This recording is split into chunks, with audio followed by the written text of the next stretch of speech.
Good morning बच्चों। तो आज हम करेंगे आपका lecture number 17 of your unit electrochemistry. बेटा इससे पहले वाले वीडियो लेक्चर में हमने पढ़ा था कि आप नर्नेस्ट इक्वेशन को हाफ सेल पे कैसे अप्लाई कर सकते हो। हमने न्यूमेरिकल्स करके देखे थे उससे रिलेटेड। तो आज हम पढ़ेंगे, आज का जो हमारा टॉपिक होगा वो होगा how to apply Nernst equation on full cell और कंप्लीट सेल। कि अगर आपका सेल जैसे पहले ऑक्सीडेशन या रिडक्शन हाफ सेल दिया हुआ था, आज हम करेंगे जब आपका कंप्लीट सेल होगा उस केस में आप नर्नेस्ट इक्वेशन को कैसे अप्लाई करोगे। तो पहले हम कंडीशन लिख लेते हैं। नर्नेस्ट इक्वेशन कब अप्लाई होती है? जब आपकी नॉन स्टैंडर्ड कंडीशन हो। तो नॉन स्टैंडर्ड कंडीशन में हमने क्या देखा था बेटा? देखो,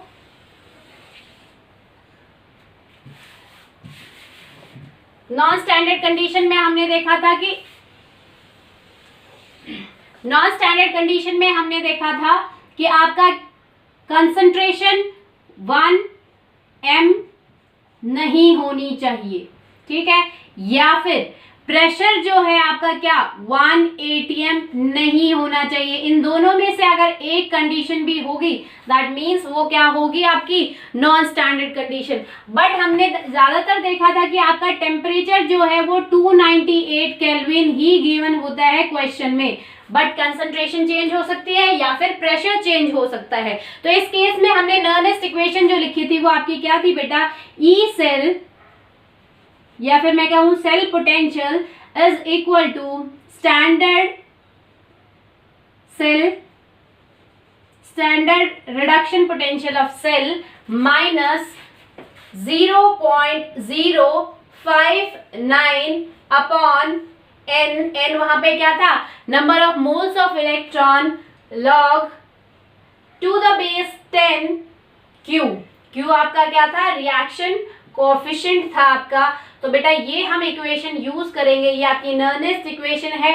किस केस में? जब आपका टेम्परेचर क्या हो? 298 केल्विन दिया हो, ठीक है। तो अब हमें, क्योंकि हम आज फुल सेल का निकालेंगे तो हमें ई सेल भी पता होना चाहिए, ई नॉट सेल पूरे सेल का पता होना चाहिए। तो ई नॉट सेल हम कैसे निकाल सकते हैं? ई नॉट सेल आपको पता है स्टैंडर्ड रिडक्शन पोटेंशियल हम कैसे निकालते हैं किसी भी सेल का? हम निकालते हैं standard reduction potential of cathode minus standard reduction potential of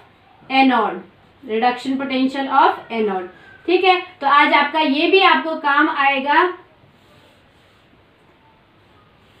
तो हम स्टार्ट करते हैं आपका कि how to apply Nernst equation on full cell. तो पूरे सेल के ऊपर आप नर्नेस्ट इक्वेशन कैसे अप्लाई करोगे? हम कुछ कंडीशन ले लेते हैं, या मैं कहूं हम केसेस के हिसाब से आपके न्यूमेरिकल डिवाइड करेंगे। तो केस फर्स्ट हम लेते हैं। केस फर्स्ट बेटा, केस फर्स्ट में हमने सपोज करो हमने कोई मेटल ले लिया है जो कि आपका किस स्टेट में? मेटल आपका किस में? सॉलिड फॉर्म में। हम इलेक्ट्रोड लेते हैं, सॉलिड मेटल लेते हैं, उसको आपने डिप किया है किस में? MX पॉजिटिव एक्वस सॉल्यूशन में आपने डिप किया है। उसके बाद आपका, क्योंकि यहाँ पे क्या है आपका फुल सेल है, यानी कि यहाँ सॉल्ट ब्रिज भी होना चाहिए। तो ये तो आपका एक इलेक्ट्रोड हुआ जिसको आपने डिप किया है उसी के ही आयंस में, या मैं कहूँ उसी के इलेक्ट्रोलाइटिक सॉल्ट में, ठीक है। नेक्स्ट हमने ले लिया, मान लो दूसरा जो आपका सॉल्यूशन है वो है NX पॉजिटिव एक्वस फॉर्म में।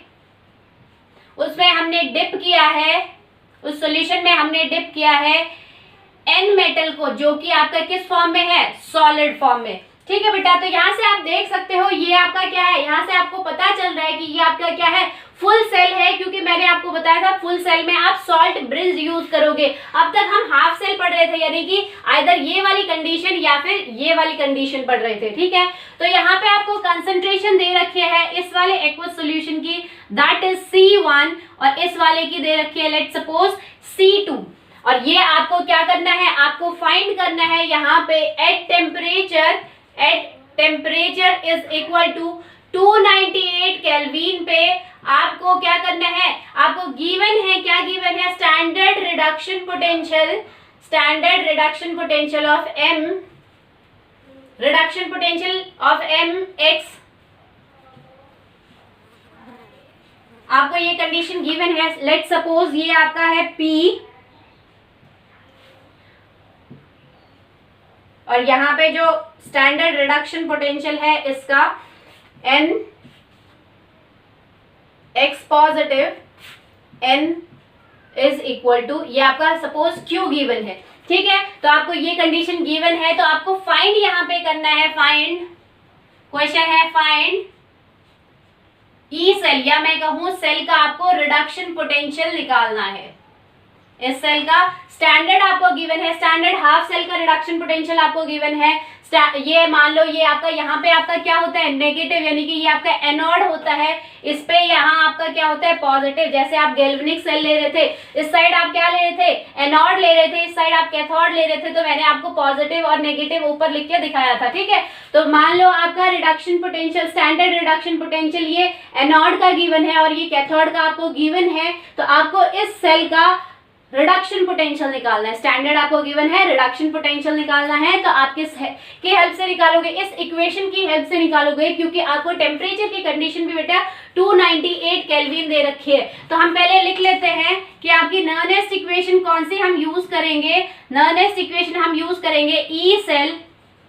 यहाँ पे हम एक बात मैं आपको बता देती हूँ कि अगर आप हाफ सेल में निकाल रहे थे तो हाफ सेल का आप डायरेक्ट रिडक्शन पोटेंशियल यहाँ लिख रहे थे, जैसे आप m x positive upon m ऐसे लिख रहे थे E, ठीक है। बट यहाँ पे मैंने ई सेल क्यों लिखा है, यहाँ पे मैंने रिडक्शन पोटेंशियल के हिसाब से या फिर मैंने रिड्यूस होने के हिसाब से क्यों नहीं लिखा, क्योंकि सेल आपका बहुत ज्यादा बड़ा है तो काफी लेंदी हो जाएगा ये पूरा इस ई के नीचे लिखना, ठीक है। तो मैं डायरेक्ट ई सेल लिख दूंगी, उसके बाद E not cell minus 0.059 upon n log to the base 10 Q। हम ये वाली इक्वेशन यूज करेंगे बेटा।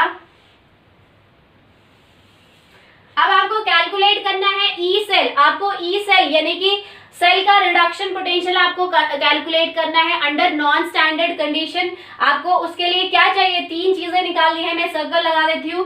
फर्स्ट आपको ये निकालना है, सेकेंड आपको n की value that is number of moles of electron चाहिए, इस रिएक्शन में कितने number of moles of electron चाहिए वो पता होना चाहिए। उसके बाद रिएक्शन कोएफिशिएंट आपको पता होना चाहिए। तो ये 3 चीज आप निकाल के तभी आपकी ई सेल निकल पाएगी। तो हम फर्स्ट ले लेते हैं बेटा, फर्स्ट आपका क्या है, हम स्टैंडर्ड रिडक्शन पोटेंशियल इस सेल का अगर निकाले तो आपका क्या होगा, ई सेल आपका कैसे निकलता है, reduction potential of cathode minus reduction potential of anode. तो कैथोड जो है आपका यहाँ पे मैं लिख देती हूँ reduction potential of cathode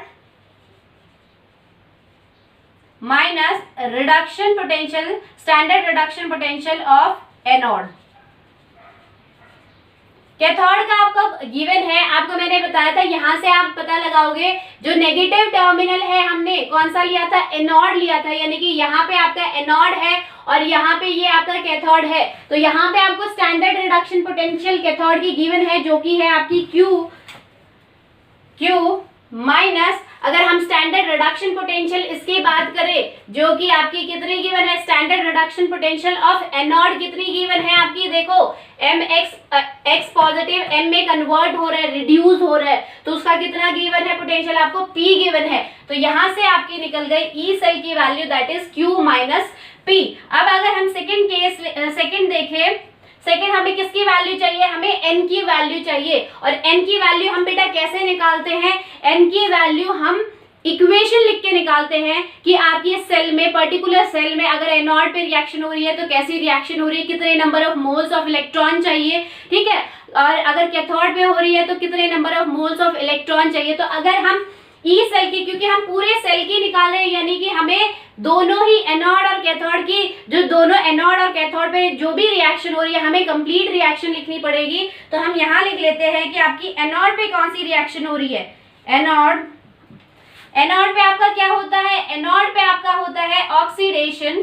oxidation क्या होता है, oxidation means loss of electron. तो m जो है, जो मेटल आपका सॉलिड फॉर्म में है वो क्या करेगा, आपका m x पॉजिटिव में कन्वर्ट हो जाएगा और दे देगा x इलेक्ट्रॉन, डोनेट करेगा x इलेक्ट्रॉन, ठीक है। इतनी बात समझ में आ गई। नेक्स्ट अगर बात करें हम कैथोड होगी बेटा, तो कैथोड पे आपकी कैसी रिएक्शन होगी, कैथोड पे आपका क्या होता है, रिडक्शन हो रहा है। दैट मीन्स जो आपका N था, आपका क्या बोलते हैं NX पॉजिटिव था, कैथोड पे जो आपका NX पॉजिटिव जो था आपका आयन, वो क्या करेगा, इन्हीं X इलेक्ट्रॉन को लेगा, X इलेक्ट्रॉन को लेगा और कन्वर्ट हो जाएगा किसमें, N सॉलिड में। ठीक है, तो यहां से आपको कैथोड और एनोड की रिएक्शन पता चल गई। ये हमने क्यों लिखा, क्योंकि आपका ये फुल सेल है, तो फुल सेल में आप नंबर ऑफ इलेक्ट्रॉन कैसे कैलकुलेट करोगे, जब आप दोनों की रिएक्शन लिखोगे। ठीक है, तो ये आपका रिएक्शन लिखने का तरीका है। अब बात आती है बेटा, देखो यहाँ पे X इलेक्ट्रॉन है, यहाँ पे भी X इलेक्ट्रॉन है, दैट मीन्स इस रिएक्शन में क्या है, नंबर ऑफ इलेक्ट्रॉन इक्वली है दोनों ही उसमें, तो यहाँ से ये कैंसल आउट हो जाएगा। अब आपका अगर रिएक्शन हम लिखे तो आपकी क्या बचती है, MS plus NX positive, that give you MX positive plus NS। अगर इस केस में अगर हम Q निकाले, अगर इस केस में बेटा Q निकाले तो Q आपका क्या होता है, Q मैंने आपको बताया था कि अगर यहाँ पे मैं यहाँ साइड में लिख रही हूँ, Q आपका क्या होता है, Q आप कैसे निकालते हो, मैंने बोला था active masses of product upon active masses of reactant raise to power their stoichiometric coefficient. तो आपका यहाँ पे देखो, आपके प्रोडक्ट क्या है, आपके प्रोडक्ट है MX पॉजिटिव और NS। ठीक है, ये आपके प्रोडक्ट है अपॉन, यहाँ पे देखो स्टोइकियोमेट्रिक क्या है, सेम है सबकी, 1 1 है, तो आप 1 लिखो या ना लिखो एक ही बात है। हमने रेज़ टू पावर इसकी स्टोइकियोमेट्री लिख दी। उसके बाद active masses of product upon active masses of reactant, तो रिएक्टेंट में देखो बेटा आपका यहाँ क्या है, MS और NX पॉजिटिव, तो यहाँ अगर आप लिखो तो आपका क्या होगा, MS और NX पॉजिटिव। ठीक है, इनकी भी पावर आपकी 1 होगी, क्योंकि इन दोनों की भी स्टोइकियोमेट्रिक कोएफिशिएंट आपका क्या है, 1 है। तो यहाँ से एक और चीज है जो मैंने आपको हाफ सेल भी बताई थी, क्या कि हमेशा अगर आपका सॉलिड मेटल है तो उसकी एक्टिव मास आपकी क्या होती है, हमेशा 1 होती है। तो अगर हमारी सॉलिड, ये देखो यहाँ पे N जो है, N इलेक्ट्रॉन क्या है, सॉलिड है, तो इसकी एक्टिव मास 1 होगी, और यहाँ पे M इलेक्ट्रॉन जो सॉलिड है, इसकी एक्टिव मास भी 1 होगी। तो 1 से जब आप कुछ मल्टीप्लाई करो तो सेम ही आता है, तो चाहे आप सॉलिड को लिखो या ना लिखो एक ही बात है। तो अगर हम इसको शॉर्ट फॉर्म में लिखे तो हमारे सॉलिड्स को हटा के आप एक्वस फॉर्म वाले ही लिखो। ये आपका क्या है, एक्वस फॉर्म में है, ये आयंस एक्वस में होते हैं, तो सिर्फ हम एक्वस फॉर्म वाले अगर लिखे तो आपका क्या हो जाएगा, Q is equal to MX positive aqueous upon NX positive aqueous.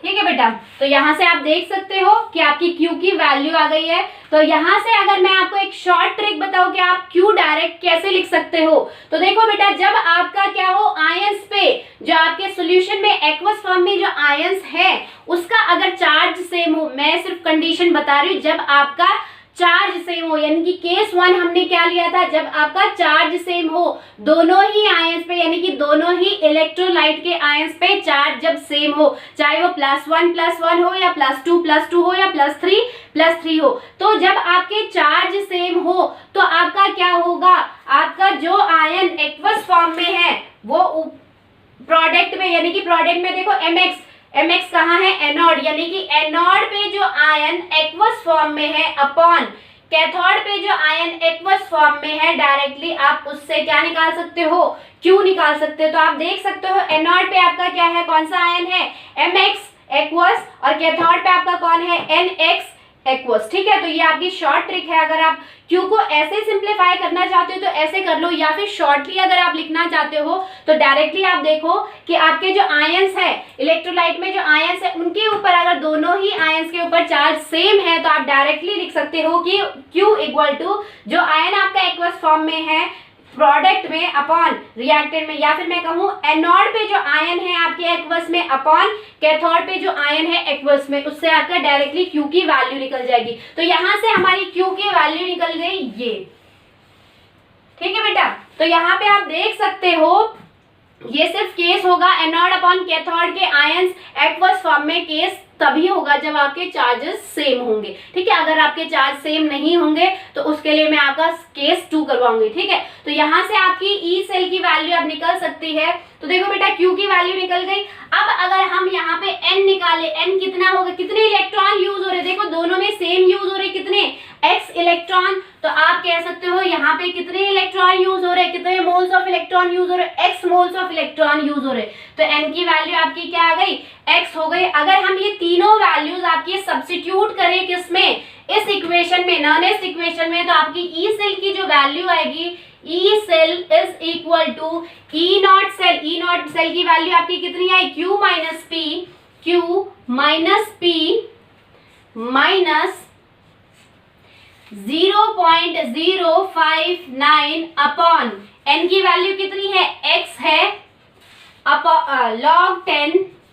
Log 10 और यहाँ पे आपका क्या आएगा, एम एक्स पॉजिटिव की कंसंट्रेशन, या मैंने आपको क्या कहा था, सॉलिड के केस में आप क्या लोगे, एक्टिव मास 1 लोगे, और अगर आपका गैस होगा तो जो प्रेशर गिवन है वही उसका एक्टिव मास होगा, या फिर जो कंसंट्रेशन गिवन है वही उसका एक्टिव मास होगा। सेम आपका केस होगा एक्वस में भी, कि अगर आपका एक्वस है, आपके जो आयंस है एक्वस फॉर्म में है, तो भी आपका जो कंसंट्रेशन गिवन होगी वही उसकी एक्टिव मास होगी। तो कंसंट्रेशन आपकी यहाँ पे देखो क्या गिवन है, अपॉन देखो एन एक्स पॉजिटिव एक्वस, ठीक है, इनके ऊपर stoichiometric coefficient, raise to power stoichiometric coefficient. तो एम एक्स पॉजिटिव की कंसंट्रेशन C1 है और एन एक्स पॉजिटिव की कंसंट्रेशन C2 है। तो यहां से आप डायरेक्ट लिख सकते हो कि आपकी इक्वेशन में, यहां लिख रही हूं बेटा, आपकी इक्वेशन कैसे बनी, ई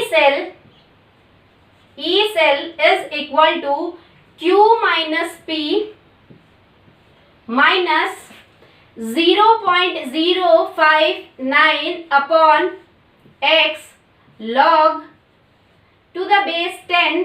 यहाँ कंसंट्रेशन कितनी गिवन है, एक्वस फॉर्म में हम एक्टिव मास कैसे लेते हैं, उसकी जो कंसंट्रेशन गिवन है, आयंस की जो एक्वस फॉर्म में कंसंट्रेशन गिवन है वही उसकी एक्टिव मास होगी। तो यहाँ पे mx पॉजिटिव की कंसंट्रेशन कितनी है, C1 अपॉन NX पॉजिटिव की कंसंट्रेशन C2। तो यहां से आपकी ये निकल गई है। तो ई सेल की वैल्यू इस केस में, किस केस में, जब आपके चार्जेस, जब आपके इलेक्ट्रोलाइट के आयंस पे चार्जेस सेम होंगे, तब आपकी इस फॉर्म में इक्वेशन निकलेगी, ठीक है। तो मैं आपको लाइव एग्जांपल भी करवाऊंगी, तो आप डायरेक्टली उसमें वैल्यू पुट करके एग्जांपल आप सॉल्व आउट कर सकते हो। तो देखो एग्जांपल, इस पे बेस्ड एग्जांपल देखो कैसे है।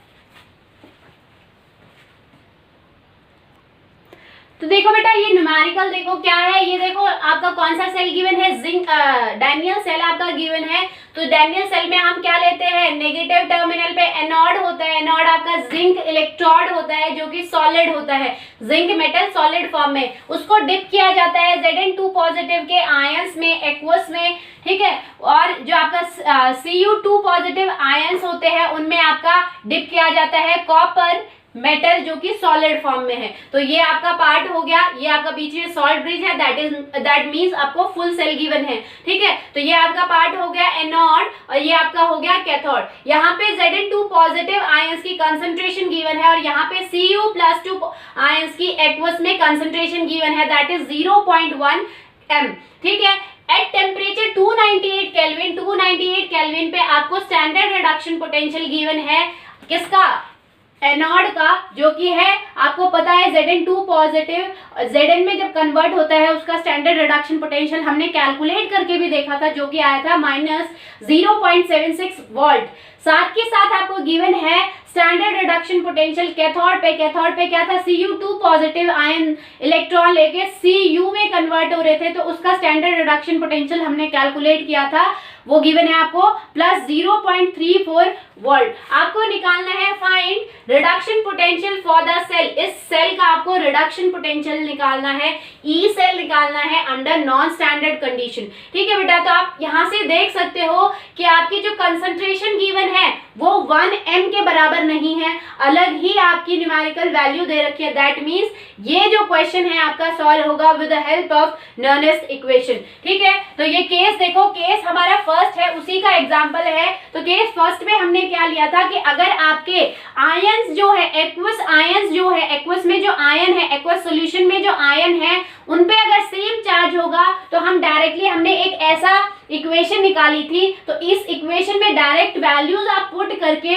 इसको सॉल्व आउट कर सकते हो, ई सेल आप निकाल सकते हो। जिनको अगर ये इक्वेशन नहीं याद हो रही हो तो आप डायरेक्टली क्या कर सकते हो, आप डायरेक्टली जैसे मैंने आपको सॉल्व किया था, पहले आप ये इक्वेशन लिखो, उसके बाद ई सेल निकालो डायरेक्टली। ई सेल आपका cathode minus anode, standard reduction potential of cathode minus anode जो कि आपका गिवन है, आपका देखो एनोड का गिवन है, स्टैंडर्ड रिडक्शन पोटेंशियल कैथोड का गिवन है, तो डायरेक्टली आप माइनस करके ई नॉट सेल निकाल सकते हो। साथ ही साथ एन की वैल्यू आपको कैलकुलेट करनी होगी by the help of writing equation at anode and cathode. जो भी इक्वेशन आपकी, जो भी रिएक्शन आपकी कैथोड और एनोड इलेक्ट्रोड पे अगर हो रही है, उनकी इक्वेशन लिख के आप number of moles of electron calculate कर सकते हो। और क्यू की वैल्यू आप क्या करोगे, क्यू भी आप इक्वेशन लिख के ही कैलकुलेट कर पाओगे, क्योंकि क्यू जो होता है वो होता है active masses of product upon active masses of reactant raise to power by their stoichiometric coefficient. ठीक है, तो जिसकी वैल्यू हमने डायरेक्टली निकाल ली थी C1 अपॉन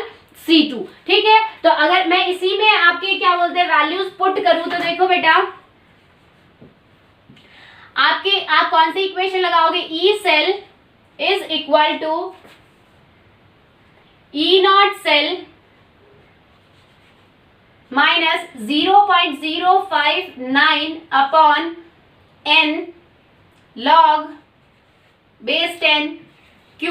इसको हमने मोर सिंप्लीफाई फॉर्म किया था, केस 1 में हमने पूरा डिराइव किया था। वैसे डायरेक्टली हमें पता है कि डेनियल, आपका जो डेनियल सेल होता है उसका स्टैंडर्ड रिडक्शन पोटेंशियल हमने कैलकुलेट किया था, कितना निकलता है 1.1 वोल्ट। तो आप डायरेक्टली भी वैल्यू पुट कर सकते हो, या फिर आप cathode standard reduction potential of cathode minus anode भी कर सकते हो। तो अगर हम यहाँ पे लिखे E cell is equal to, E cell हमने किससे कैलकुलेट किया था, Q माइनस P। Q आपका क्या था, कैथोड पे रिडक्शन पोटेंशियल माइनस एनोड पे रिडक्शन पोटेंशियल। तो आप अगर डायरेक्टली लिखो तो आप कैसे लिख सकते हो, 0.34 minus 0. Minus cathode minus anode, और एनोड पे आपका गिवन है माइनस 0.76। ठीक है बेटा, तो ये आपका हो गया माइनस 0.059 अपॉन एन की वैल्यू आप इक्वेशन की हेल्प से भी निकाल सकते हो, या फिर डायरेक्टली एन आपका क्या था, एक्स नंबर, एक्स जो आपका चार्ज गिवन था x, वही आपका n आ रहा था। तो चार्ज यहाँ पे देखो सेम है, +2 यहाँ पे है, यहाँ देखो +2 यहाँ पे है, +2 यहाँ पे है, यानी कि डायरेक्टली भी आप लिख सकते हो इस रिएक्शन में 2 इलेक्ट्रॉन्स का ट्रांसफर होता है। जिंक जो मेटल है 2 इलेक्ट्रॉन लूज करता है बाय ऑक्सीडेशन, और कैथोड पे जो आपका क्या है, Cu, कैथोड वाले सेल पे जो है आपका Cu+2 आयंस जो है आपके इलेक्ट्रोलाइट में, वो उन 2 इलेक्ट्रॉन्स को लेते हैं और Cu कॉपर मेटल में कन्वर्ट हो जाते हैं। अगर मैं इसकी रिएक्शन लिखूं तो एनोड पे आपका क्या हो रहा था, एनोड पे हो रही थी ऑक्सीडेशन, Zn जो कि सॉलिड फॉर्म में था क्या कर रहा था, अपने 2 इलेक्ट्रॉन लूज करके Zn2 पॉजिटिव में कन्वर्ट हो रहा था। ठीक है, और अगर कैथोड पे अगर मैं रिएक्शन लिखूं तो बेटा कैथोड पे आपकी क्या हो रही थी, Cu2 पॉजिटिव आयन जो कि एक्वस में है, वो क्या कर रहे थे, यही 2 इलेक्ट्रॉन को लेके उनका क्या हो रहा था, रिडक्शन हो रहा था, रिड्यूस हो रहा था, और वो कन्वर्ट हो रहा था Cu सॉलिड में। ठीक है, तो यहाँ से आप देख सकते हो कि n की वैल्यू कितनी आएगी, 2। ठीक है, क्योंकि 2 मोल ऑफ इलेक्ट्रॉन आपको रिक्वायर है। तो यहाँ पे अगर आप पूरी सिंप्लीफाई करो तो इलेक्ट्रॉन से इलेक्ट्रॉन कैंसिल हो गया, आपकी इक्वेशन जो होगी वो होगी Zn solid plus Cu2 positive aqueous, that's give you Zn2 positive solid plus aqueous plus Cu solid. ठीक है, तो यहाँ से आप Q की वैल्यू भी निकाल सकते हो। Q मैंने आपको क्या कहा था, active masses of product upon reactant raise to power their stoichiometric coefficient. तो हमें पता है कि सॉलिड की एक्टिव मास 1 होती है, तो बेशक सॉलिड वाले को मत लिखो, डायरेक्टली एक्वस वाले आयंस को लिख लो। तो यहाँ देखो आपका प्रोडक्ट में एक्वस आयन कौन सा है, Zn2 पॉजिटिव जो कि एक्वस फॉर्म में है, अपॉन उसकी स्टोइकियोमेट्रिक कोएफिशिएंट 1 है, अपॉन यहाँ पे भी सॉलिड को हटा लो क्योंकि सॉलिड की 1 होती है, तो चाहे 1 से लिखो या मत लिखो एक ही बात है। तो यहाँ पे जो रिएक्टेंट में एक्वस फॉर्म में आयंस है उनको लिख दो Cu2 पॉजिटिव एक्वस जिसकी स्टोइकियोमेट्रिक कोएफिशिएंट 1 है। ठीक है, तो आपकी जो active masses of Zn2 positive या हम कहें Q is equal to active masses of product upon active masses of reactant होता है। ठीक है, तो यहाँ पे आपको Zn2 पॉजिटिव की कंसंट्रेशन गिवन है। मैंने क्या कहा था, एक्वस और गैसियस स्टेट में अगर आपको कंसंट्रेशन गिवन है तो वही उसकी एक्टिव मास होगी, और अगर गैस के केस में प्रेशर गिवन है तो प्रेशर ही उसका एक्टिव मास होगा। तो देखो आपका Zn2 पॉजिटिव की कंसंट्रेशन यहाँ पे गिवन है, Cu2 पॉजिटिव की कंसंट्रेशन गिवन है, Q की वैल्यू आप डायरेक्टली यहाँ से निकाल सकते हो। तो N की वैल्यू आपकी कितनी थी, कितने इलेक्ट्रॉन, 2 इलेक्ट्रॉन log 10। Q की वैल्यू आपकी क्या थी बेटा, C1 upon C2। C1 concentration कितनी गिवन है, 0.01 अपॉन 0.1। ठीक है, तो यहां से अगर आप इसको कैलकुलेट करो तो ई सेल की वैल्यू आपकी जो आएगी वो आएगी आपकी 1.1। इसको जब आप कैलकुलेट करोगे माइनस माइनस प्लस हो जाएगा, आपका आएगा 1.1 minus 0.059 upon 2 log to the base 10, और आपका इसका क्या करोगे, डेसिमल हटाओगे तो अपॉन 100 आ जाएगा। तो ये अगर इसको आप सॉल्व आउट करोगे तो आपका आएगा 1/10। इसको फर्दर जब आप सॉल्व करोगे तो आपका आएगा 1.1 minus 0.059 upon 2 log to the base 10, और इस 10 को आप ऊपर ले जाओगे तो 10 रेज टू पावर -1 हो सकता है। ठीक है, क्योंकि यहाँ 10 की पावर 1 है, तो अगर आप इसको ऊपर ले जाओगे तो आपकी पावर्स जो होती है माइनस में आ जाती है। ठीक है, तो आप ऐसे लिख सकते हो। अब मैंने आपको फॉर्मूला बताया था कल कि अगर आपका ऐसा हो log to the base a raise to power b, तो उसका आंसर हमेशा b होता है। ठीक है, तो ये अगर log आपको सॉल्व करना है तो इसकी पावर b की कितनी है, -1 है b की वैल्यू, तो आप डायरेक्टली लिख सकते हो 1.1 माइनस 0.059 अपॉन 2 मल्टीप्लाई बाय -1। ठीक है, तो आप माइनस से मल्टीप्लाई करोगे तो ये आपकी जो वैल्यू हो जाएगी प्लस में हो जाएगी, और आपकी 1.1, और इसको जब आप सॉल्व करोगे तो आपका जो आंसर आएगा वो आएगा 0.0295। ठीक है बेटा, तो ई सेल जो है जब आप इन दोनों को प्लस करोगे तो ई सेल की जो वैल्यू आपकी आएगी वो आएगी 1.1295 वोल्ट। ठीक है, ये आपको समझ में आ गया होगा। ये अगर यहाँ पे मैं लिखूं माइनस से मल्टीप्लाई करोगे तो 1.1 प्लस 0.059 अपॉन 2। ठीक है बेटा, तो ऐसे आप इसको सिंप्लीफाई कर सकते हो। तो केस 1 का आपको समझ में आ गया कि अगर आपके चार्जेस सेम हो तो Q की वैल्यू आप डायरेक्ट भी निकाल सकते हो। Q की वैल्यू क्या होगी कि जो आपके एनोड पे एक्वस आयन है, एनोड पे जो एक्वस आयन, ये आपका एनोड है, ये आपका कैथोड इलेक्ट्रोड है। ठीक है, तो एनोड पे जो एक्वस आयन है अपॉन कैथोड पे जो एक्वस आयन है वो, तो Q की वैल्यू आप डायरेक्ट भी लिख सकते हो, जो मैंने आपको बताई थी क्या होती है। एनोड पे जो एक्वस आयन है, एनोड पे जो एक्वस आयन है अपॉन कैथोड पे जो एक्वस आयन है। अगर आपको इक्वेशन के फॉर्म में नहीं भी लिखना तो आप इस फॉर्म में भी लिख सकते हो। तो अब हम देखते हैं केस 2। केस 2 आपका क्या है कि जब आपके इन आयंस पे, यानी कि इलेक्ट्रोलाइट में जो आयंस है, इलेक्ट्रोलाइटिक जो सॉल्यूशन में जो आयंस है, अगर वो दोनों ही आयन पे चार्ज अलग अलग हो, एक पे मे बी +1 हो, एक पे मे बी +2 हो। ठीक है, तो उस केस में आप क्वेश्चन कैसे सॉल्व करोगे, देखो बेटा। तो देखो बेटा, केस 2 अगर हम ले तो देखो हमने क्या किया है, यहाँ पे आपका एनोड है, नेगेटिव साइन लगा दिया मैंने, नेगेटिव टर्मिनल है। आपने सपोज करो M मेटल लिया है जो कि सॉलिड फॉर्म में है, उसको डिप किया है किसमें, M मेटल के आयंस में। लेट सपोज इसके ऊपर चार्ज है X पॉजिटिव। ठीक है, ये एक्वस आयन, एक्वस पे ये आयन है जिनमें आपने डिप किया है M नाम के सॉलिड इलेक्ट्रोड को। ठीक है, उसके बाद आपका ये सॉल्ट ब्रिज है, उसके बाद आपने मान लो N नाम के आयन में, N आयन में जिसके ऊपर चार्ज है Y पॉजिटिव, जो कि एक्वस में है, उसमें आपने डिप किया है N नाम का कोई इलेक्ट्रोड है जो कि सॉलिड फॉर्म में है। ठीक है बेटा, तो यहाँ पे आप देख सकते हो आपकी पूरे सेल रिप्रेजेंटेशन है आपका ये, यानी कि ये फुल सेल है।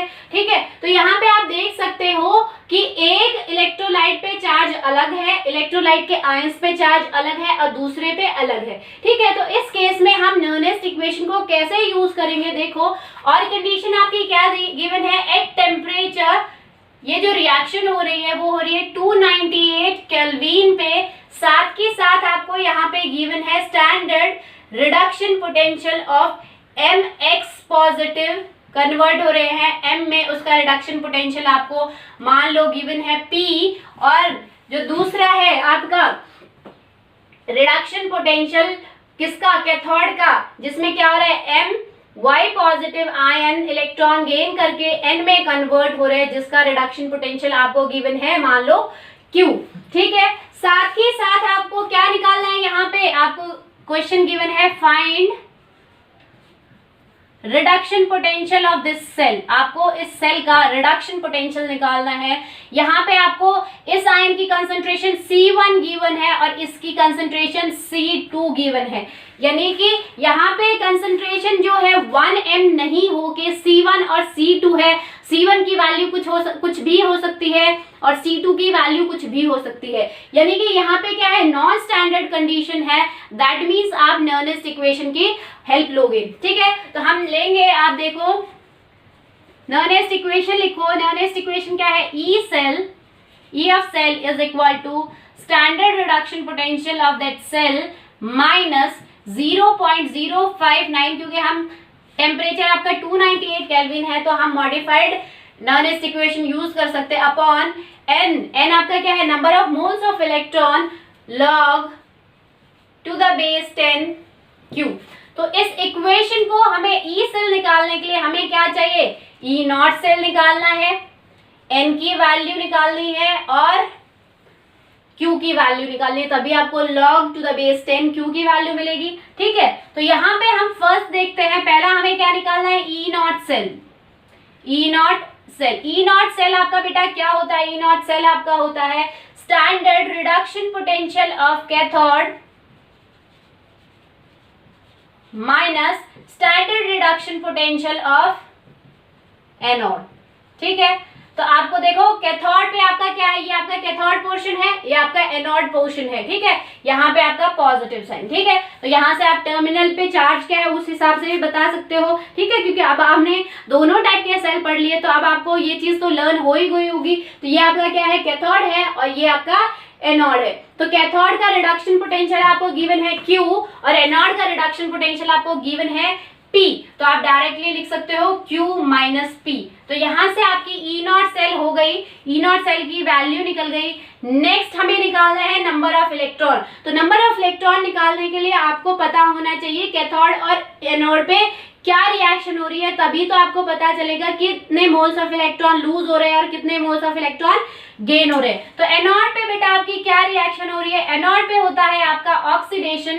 तो आपका क्या हो रहा है, M जो था जो कि सॉलिड फॉर्म में था वो कन्वर्ट हो रहा है, मेटल जो क्या कर रहा है, मेटल के एटम्स क्या कर रहे हैं, Mx पॉजिटिव में कन्वर्ट हो रहे हैं, एक्वस सॉल्यूशन में जा रहे हैं, निकल के सॉल्यूशन में जा रहे हैं, क्या डोनेट कर रहे हैं, लूज कर रहे हैं x इलेक्ट्रॉन। ठीक है, M मेटल जो है आपका, M मेटल के जो एटम है जो कि सॉलिड फॉर्म में है वो x इलेक्ट्रॉन को लूज कर रहे हैं, दैट मीन्स वहां ऑक्सीडेशन हो रहा है और कन्वर्ट हो रहे हैं Mx पॉजिटिव में और एक्वस सॉल्यूशन में जा रहे हैं आयन। ठीक है, अब अगर हम कैथोड की बात करें, कैथोड पे आपकी बेटा क्या रिएक्शन हो रही है, तो कैथोड पे आपका क्या है, ये देखो क्या होता है, कैथोड पे होता है आपका reduction, that means N Y positive क्या करेंगे, Y इलेक्ट्रॉन को लेंगे, क्योंकि इस पे y चार्ज है तो ये y ही इलेक्ट्रॉन को लेंगे, ऐसा थोड़ी ना है कि x इलेक्ट्रॉन को लेंगे। यहाँ पे x और y कुछ भी हो सकता है। लेट्स सपोज यहाँ पे n के ऊपर 2 पॉजिटिव चार्ज है, यानी कि y की वैल्यू 2 है, दैट मीन्स, और यहाँ पे मान लो मेटल ने क्या किया है, 1 इलेक्ट्रॉन लूज किया है, तो आप ऐसे इसको 2 इलेक्ट्रॉन की रिक्वायरमेंट थी, y की वैल्यू 2 थी, 2 इलेक्ट्रॉन की रिक्वायरमेंट थी, तो क्या आप यहाँ पे x इलेक्ट्रॉन लिख सकते हो? नहीं, क्योंकि आपको उतने ही इलेक्ट्रॉन, ये जो आयन है उतने ही इलेक्ट्रॉन गेन करेगा जितनी इसको रिक्वायरमेंट है। तो यहाँ पे भी आप 2 ही इलेक्ट्रॉन लिखोगे, दैट मीन्स जो आपका Ny पॉजिटिव आयन है वो y इलेक्ट्रॉन ही गेन करेगा और कन्वर्ट होगा N सॉलिड में। ठीक है, तो ये आपकी पूरी इक्वेशन हो गई कैथोड और एनोड पे। तो अगर हम इस इक्वेशन को सिंप्लीफाई करें तो देखो बेटा, यहाँ पे x इलेक्ट्रॉन लूज हो रहे हैं और यहाँ पे y इलेक्ट्रॉन गेन हो रहे हैं, यानी कि दोनों की वैल्यू ही चेंज है। तो हमें क्या करना होगा, हमें ये इलेक्ट्रॉन जो है आपके सेम बनाने हैं। अगर ये 1 इलेक्ट्रॉन है, यहाँ पे 2 इलेक्ट्रॉन है, तो आप इसको 2 कैसे बना सकते हो? By multiplying with 2। ठीक है, तो आप अगर इस इक्वेशन को 2 से मल्टीप्लाई करोगे तो इलेक्ट्रॉन यहाँ पे 2 थे, यहाँ पे भी 2 बराबर हो जाएंगे। ठीक है, तो सेम ही हम यहाँ पे करेंगे। मान लो इस इक्वेशन में x इलेक्ट्रॉन लूज हो रहे हैं और इस इक्वेशन में y इलेक्ट्रॉन गेन कर रहे हैं, ये आयंस, तो हम क्या करेंगे, इस पूरी इक्वेशन को मल्टीप्लाई कर देंगे हम y से, जैसे आप रिडॉक्स रिएक्शन में करते हो बैलेंस करने के लिए। ठीक है, ऐसे ही इस पूरी इक्वेशन को हम मल्टीप्लाई कर देंगे x से। ठीक है, तो यहाँ पे आपका क्या हो जाएगा, यहाँ देखो आपका क्या हुआ है, अब आपका क्या होगा, ये जो इलेक्ट्रॉन है ये आपका क्या हो जाए, xy इलेक्ट्रॉन। यहाँ पे भी क्या होगा, पूरी इक्वेशन को मल्टीप्लाई करेंगे तो xy इलेक्ट्रॉन, तो xy इलेक्ट्रॉन से xy इलेक्ट्रॉन कैंसिल आउट हो जाएंगे। ठीक है, अब आपकी इक्वेशन क्या हो गई, पूरी इक्वेशन को y से मल्टीप्लाई करो, यानी कि y m x, इसका जो स्टाइकोमेट्रिक होगा वो y हो जाएगा, क्योंकि पूरी ही इक्वेशन का y से मल्टीप्लाई करोगे, प्लस इसका स्टाइकोमेट्रिक x हो जाएगा, क्योंकि आपने पूरी इक्वेशन को x से मल्टीप्लाई किया है, तो आपका होगा x n raised to power y positive, that will give you m y m x positive aqueous plus x n solid। ठीक है, तो ये आपकी इक्वेशन हो गई कंप्लीट। तो यहाँ से अगर आपको Q की वैल्यू निकालनी हो तो बेटा Q की वैल्यू आप कैसे निकालते हो, मैंने आपको बताया था Q की वैल्यू आप कैसे कैलकुलेट करते हो। Q की वैल्यू हम कैलकुलेट करते हैं by active masses of product upon active masses of reactant. अगर यहाँ पे दोनों ही प्रोडक्ट आपके एक्वस फॉर्म में होते तो हम दोनों को मानते। ठीक है, यानी कि मैंने आपको बताया था पहले ही, कैसे लिखोगे, m x पॉजिटिव एक्वस, ठीक है, raise to power its stoichiometric coefficient जो कि y है, और साथ में होगा दूसरा प्रोडक्ट आपका क्या है, दूसरा प्रोडक्ट है n solid raise to power its stoichiometric coefficient, ये होता। ठीक है, अपॉन रिएक्टेंट, रिएक्टेंट में आपका क्या है, m solid raise to power y n y positive aqueous raise to power x। अब यहाँ पे आपको पता है कि सॉलिड का एक्टिव मास क्या होता है, ये भी सॉलिड है, ये मेटल भी सॉलिड है, ये मेटल भी सॉलिड है, और सॉलिड का एक्टिव मास जो होता है वो होता है 1। तो आप ये दोनों यहाँ अगर 1 लिखोगे तो 1 से मल्टीप्लाई करोगे सेम ही वैल्यू आएगी, तो ये दोनों यहाँ से कैंसिल हो गए। तो आपका अगर सॉलिड लिखा है तो सॉलिड को लिखने की आपको जरूरत नहीं है, डायरेक्टली आप उन्हीं आयंस को लिखो जो कि आपके एक्वस फॉर्म में है। ठीक है, तो आप डायरेक्टली लिख सकते हो, क्या लिख सकते हो कि Q की वैल्यू आपकी होगी m x positive aqueous raise to power y upon n y positive aqueous raise to power x। ठीक है, तो यहां से आपको पता है कि आपके देखो mx पॉजिटिव एक्वस की कंसंट्रेशन आपकी C1 गिवन है रेज टू पावर y, और ny पॉजिटिव की कंसंट्रेशन आपको C2 गिवन है raise to power x।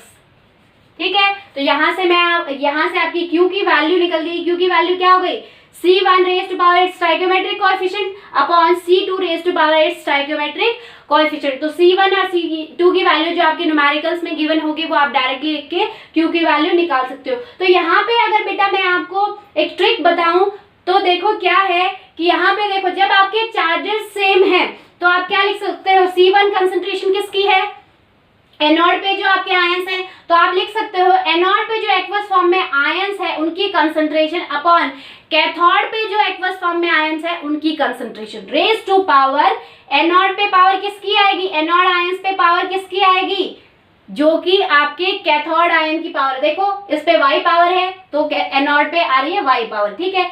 Cathode की कंसंट्रेशन पे पावर किसकी आएगी, जो कि एनोड के आयंस पे पावर है, ठीक है। तो चार्जेस आप डायरेक्टली ऐसे लिख सकते हो, ठीक है बेटा। तो ये भी एक ट्रिक है, या आपको ऐसे ही सिंप्लीफाई करना है तो ये भी कर सकते हो। तो यहाँ से हमारी Q की वैल्यू निकल गई। तो अगर हम तीनों वैल्यूज, तो यहाँ देखो Q की वैल्यू निकल गई आपकी, ई नॉट सेल की वैल्यू निकल गई जो कि है आपकी Q माइनस P, और बात आती है N, N की वैल्यू आपकी कितनी होगी, N देखो कितने नंबर ऑफ इलेक्ट्रॉन है आपके यहाँ पे देखो XY इलेक्ट्रॉन थे तो XY, ठीक है। तो यहाँ पे आपकी क्या हो गई, XY आ गई आपकी value, number of moles of electron. तो डायरेक्टली अगर हम इस ई सेल की वैल्यू आप लिखे, तीनों वैल्यूज को अगर हम पुट करके लिखे तो आप लिख सकते हो E cell is equal to Q minus P minus 0.059 upon N की वैल्यू कितनी है XY log to the base 10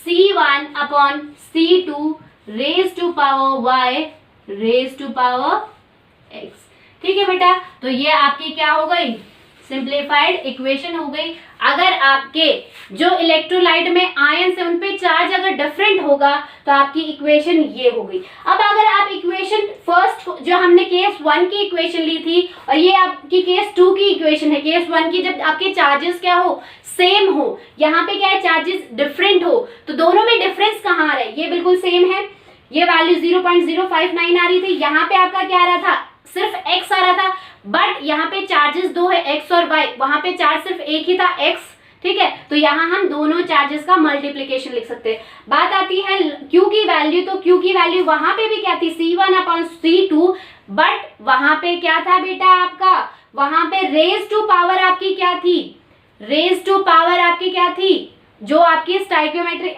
x, यहाँ पे भी x यहाँ पे भी x, actually raise to power 1 थी। क्यों 1 थी, क्योंकि वहां पे आपके नंबर ऑफ इलेक्ट्रॉन सेम थे, तो सेम इलेक्ट्रॉन होगे तो आप किसी से मल्टीप्लाई नहीं करोगे तो स्टाइकियोमेट्रिक आपका चेंज नहीं होगा, ठीक है। तो यहाँ पे आपका क्या है, यहाँ पे C1 अपॉन C2 तो है, बट स्टाइकियोमेट्रिक क्या होगी, जो आपकी एनोड पे जो आयंस है आपके, सॉरी कैथोड पे जो आयंस है वो एनोड के एक्वस आयन की कंसंट्रेशन के पावर होंगे, और कैथोड पे जो आयंस है उनकी पावर क्या होगी, जो आपकी एनोड के आयंस पे पावर है, ठीक है। तो हम एक लाइव क्वेश्चन करके देख लेते हैं ताकि ये कॉन्सेप्ट आपको और ज्यादा क्लियर हो जाए, ठीक है बेटा। देखो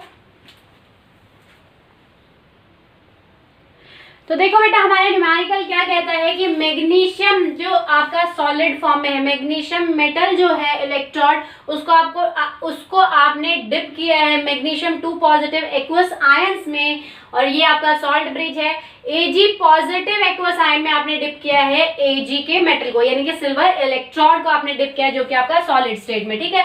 यहाँ पे Mg2 पॉजिटिव की कंसंट्रेशन गिवन है, Ag पॉजिटिव की कंसंट्रेशन गिवन है।